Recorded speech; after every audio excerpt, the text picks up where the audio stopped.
ఇది చాలా హైప్ ఇచ్చేస్తారు అనవసరంగా. నాకు ఇప్పుడు ఏం చెప్పాలో అర్థమవుతుంది. నేను కూడా లిస్ట్ పెట్టుకొని థ్యాంక్ యూ చెప్పారు, ప్యాంట్ వరకు ఉంటుంది లిస్ట్, వైట్ వాళ్ళు తీసి చెప్తూ ఉంటారు. కానీ ఆ, ఇవాళ ఎందుకో ఇవాళ it was a very memorable day. అనుకోకుండా తెలంగాణ ఫార్మేషన్ డే ఇవాళ.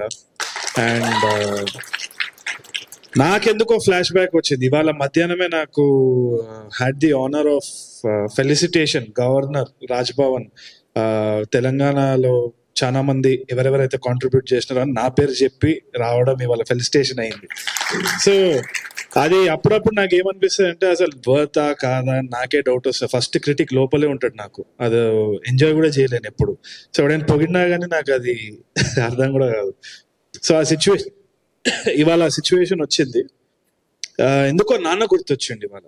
నాన్న కూడా తెలంగాణ మూవ్మెంట్ కి కొంచెము he was in the four front అనమాట. అక్కడ కూడా అదే చెప్తుండే. So Osmania university student union leaders అందరు ఆ టైంలో ర్యాలీ అప్ చేసేటప్పుడు వాళ్ళ స్పీచ్లు రాయడము, ఇంటికి పోయినప్పుడల్లా ఆయన చూస్తుండే. ఆయన వచ్చేసి నాకేమో అర్థం కాదు, ఉద్యమం దేనికోసం, ఎందుకు, భాషనే కదా, దాంట్లో ఏమున్నది, నాకు అంత పాలిటిక్స్ గురించి అంత ఐడియా అవగాహన లేదు. సో ఆ టైంలో నేను పోయినప్పుడల్లా నాన్న ఇట్లా పైన కింద చూసి ఈడో వేసిన కొడుకు అన్నట్టే చూసేట్టున్నాను. అప్పుడు నన్ను తిట్టే పదం బద్మాషే. ఈడు బద్మాషేడు, ఈడు అసలు ఏం చేస్తాడో ఏమో, మేము చేయరా ఇట్లా కాంట్రిబ్యూట్ చేయి, తెలంగాణ మూవ్మెంట్ కి ఇట్లా కాంట్రిబ్యూట్ చేయి అంటే నాకు అసలు అవ్వకపోతుండే. అండ్ క్రిషాంక్ మన్నే ఆ టైంలో ఓయూజీఏసీ ప్రెసిడెంట్, ఆయన వచ్చి కూర్చొని డిస్కషన్స్ అవన్నీ అవుతున్నప్పుడు నేను అసలు ఈయనకి మంచి కొడుకులాగా ఎట్లా ప్రూవ్ చేసుకోవాలని అనుకునేటువంటి గివప్ చేసేసిన ఆఖరికి. ఎందుకంటే నాకు సినిమాలు అంటే ఇంట్రెస్ట్, ఈయనకేమో నచ్చదు. నాన్న తెలంగాణ ఫార్మేషన్ అయింది. అయిపోయిన తర్వాత పెళ్లి చూపులు రాసేటప్పుడు ఏమైందంటే చాలా ఆల్రెడీ ఆయన హార్ట్ కొంచెం ఇష్యూ ఉండే. సో దగ్గుతుండే, కాళ్ళు వాసిపోయినాయి. సో డాక్టర్స్ వచ్చి ఇన్నే కొన్ని నెలలు అని చెప్పేసి అంటారు. ఆ టైంలో నేను రాత్రిపూట స్క్రిప్ట్ పెట్టుకొని రాసేటోడిని, దర్శివి డైలాగ్స్ రాసేటోడిని, రీతుది విజయ్ది కామెడీ రామ్ కామ్ రాస్తున్నా. ఇంట్లో ఏమో వేరే సిచ్యువేషన్. రాత్రిపూట భయమేది, ఎందుకంటే అప్పులు ఉండేది, సొంతిల్లు కాదు, ఫైనాన్షియల్ టెన్షన్ చాలా నడుస్తుండే. ఇక్కడేమో రొమాంటిక్ కామెడీ టేబుల్ మీద రాస్తున్నా. ఒక డైలాగ్ ఉన్నది దర్శిది, నా సావు నేను చస్తా అని చెప్పేసి. అది రాసేటప్పుడు ఏంది అంటే హ్యూమర్ వస్తలేదు, ఎందుకంటే నాన్న డాక్టర్స్ చెప్పేసినారు ఎనీ టైం ఏమైనా అవ్వచ్చు. సో ఈ డైలాగులు రాసేటప్పుడు రాత్రిపూట భయం వేసేది. భయంని కొంచెం తగ్గించాలంటే నాన్న ఉన్నాడా లేడా, కర్టెన్ ఇట్లా తీసి ఫోన్ తీసి లైట్ ఆన్ చేస్తే ఆయన పొట్ట ఇట్లా పైన కింద కదులుతుంటే ఊపిరి తీసుకొని పెళ్లి చూపులు కొంచెం కొంచెంగా రాశారు. ఎందుకు ఇది వాళ్ళు చెప్తున్నా అంటే కామెడీ ఉండొచ్చు, చాలా మంది చిన్న సినిమాలు కామెడీ అని తీసి పడేస్తారు, తక్కువ అంచనా వేస్తారు ఇండస్ట్రీలో కానీ, లేదు అంటే ఆడియన్స్ కూడా బడ్జెట్ చూస్తారు, మొఖాలు చూస్తారు, తీసి పడేస్తారు. కానీ ఆ కథ ఎక్కడి నుంచి వస్తుందనేది రాసినోనికే తెలుసు. దాంట్లో నిజాయితీ ఉంది. దాంట్లో ఏమాత్రం నిజాయితీ ఉంది అంటే ఎవడి సపోర్ట్ అవసరం లేదు. చంద్ర గారు అన్నట్టు కూడా ఎవడి సపోర్ట్ అవసరం లేదు. టాలెంట్ వడ్డీతో సహా ఇస్తుంది. టాలెంట్ ఎప్పుడు వడ్డీతో సహా ఇస్తుంది.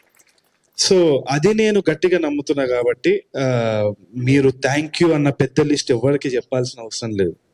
థ్యాంక్ యూ చెప్పనీకి ఆయన ఉంటారు, ఆయనకి చెప్పుకోవాలి మనం తర్వాత కరెక్ట్ టైం వచ్చినప్పుడు చెప్పుకుంటాం అంతే. బట్ డెఫినెట్లీ అందరి సపోర్ట్ ఉంటేనే అవుతుంది ఇది. అండ్ మహేష్ గారి గురించి ఒకసారి నేను లాస్ట్కి చెప్పేసి ఐ లీవ్ యూ గైస్. అనుకోకుండా క్యాబ్ బుక్ చేసిన, క్యాబ్ లో కూర్చున్న, రామానాయుడు స్టూడియోకి వెళ్ళలేదు, మళ్ళీ వచ్చేసినారు. ఇప్పుడు ఏంది మర్యాద ఇది మళ్ళీ వెనకాల బద్మాష్ ఎవరు లేలే. I keep teasing him most of the time. ఆయన క్యాబ్ లో హీ వాజ్ డ్రైవింగ్ అరౌండ్. అప్పుడు ఈయన సినిమా గురించే మాట్లాడుతున్నాడు. ఎంత ధైర్యంగా అంటే ఏం సినిమాలు చూస్తున్నారు, ఎంత టాకటివ్ అంటే క్యాబ్ లో కూడా నేను అసలు ఏమైనా మాట్లాడదామంటే మాట్లాడలే. ఈయననే టాపిక్, ఏం సినిమాలు చూసినారు ఏంది అంటే, నేను అడిగినా మీకేం నచ్చింది అంటే పెళ్లి చూపులని ఒక సినిమా వచ్చింది చూసినారా అని నేను నన్ను అడుగుతుండే. ఏమున్నది ఆ సినిమాలో? మేకప్ లేదు, సాంగ్ లేదు, ఫైట్ లేదు. ఎందుకు చూస్తారు అంటే ఇట్లా నడుపుకుంటూ వెనకాల తిరిగి నీ ఏజ్ ఎంత, నువ్వు ఇట్లాంటి సినిమాలు చూడకుండా ఏం మాట్లాడుతున్నావు నువ్వు అని నన్ను తిడుతున్నాడు. ఫుల్ చాలా తిట్టిండు, పెద్ద వాదన అయింది.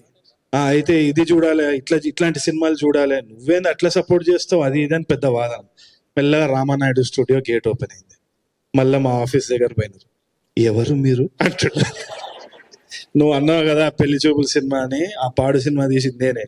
అదంటే సార్ సార్ సార్ నేను యాక్టర్, అదంటే ఆడిషన్ ఉన్నదిరా అని ఆడిషన్కి వచ్చిండు. వాస్తవానికి ఆడిషన్ చేసినప్పుడు కూడా ఇదో పరిచయం అయిందని కూడా గుర్తులేదు. అంత అద్భుతంగా ఆయన పర్ఫామ్ చేసినాడు కాబట్టే ఆయనకు ఆ రోల్ వచ్చింది. అంతగా తప్పితే ఎవరో నేనేదో హెల్ప్ చేసిన ఇది అని కాదు. అది మీ సత్తా మీద మీకు వచ్చింది. ఎప్పుడు అది నమ్మకం పెట్టుకోవాలి. మహేష్ గారిని మానిటర్ లో చూసేటప్పుడు ప్రతిసారి అసలు ఆ చిన్న చిన్న రియాక్షన్స్, అందరు అన్నట్టు చిన్న చిన్న రియాక్షన్స్, ఆ కంటిన్యూటీ కూడా, అవన్నీ కూడా ఎంత న్యూయాన్స్డ్ గా చేస్తుండే ప్రతి సినిమాకి పెరుగుతూ వస్తున్నారు. సో తప్పకుండా మీరు హీరో అయినా విలన్ అయినా ఏ పాత్ర అయినా కానీ జీవితాంతం అసలు సినిమాకి ఒక సర్వీస్ లా చేస్తూ ఉండాలనేది నేను మనస్ఫూర్తిగా కోరుకుంటున్నా. అండ్ అందులో ఏం లే. And I think Badmashlu definitely hit అవుతుంది. 6th June ఎవ్రీబడి చూడండి. చూసిన తర్వాత మంచిగా ఉందంటే thank you Mahesh, thank you so much అని #, పెట్టండి. దాని అన్నిటికీ మీరు కూడా రిప్లై ఇవ్వాలి. థ్యాంక్ యూ అండి, థ్యాంక్ యూ సో మచ్ అని. ప్రతి ట్వీట్ కి మీరు రిప్లై ఇవ్వాలి. ఓకేనా? ఇదే అండి మీడియా, గుర్తుపెట్టుకోండి. మీడియా ముందు ప్రామిస్ చేసిండు, మీరు సినిమా చూసి టికెట్ కొని మీరు రివ్యూ రాస్తే ప్రతి ఒక్కరికి పేరు పేరున థ్యాంక్ యూ సో మచ్ అని అంటారు. Thank you so much. Thank you so much Tarun Bhaskar garu. Thank you so much and thank you Mallik Ram గారికి. బద్మాష్ ఇదంతా నేను 500 జీపే చేస్తాను. Thank you so much. Thank you for gracing our event and ఇప్పటిదాకా ఉన్నందుకు. And మా బద్మాషులు కొంచెం ఉల్టా సీదా చేసిండ్రు, బొకే ఇయ్యలేదు. సో డైరెక్టర్ గారికి, తరుణ్ భాస్కర్ గారికి అండ్ అలానే మల్లిక్ రామ్ గారికి బొకే అందించవలసిందిగా రిక్వెస్ట్ చేస్తాను. సారీ అండి మర్చిపోయినా. థ్యాంక్ యూ రా నవీన్ అనే మా కజిన్ బ్రదర్, దీంట్లో VFX అన్ని వాడే చూసుకున్నాడు. థ్యాంక్ యూ రా, మర్చిపోయినారా నిన్ను. అండ్ నెక్స్ట్ మురళి ఇంద్రపల్లి అని వాడు మొత్తం ఆర్ట్ చూసుకున్నాడు. So thank you. అంతే, మళ్ళీ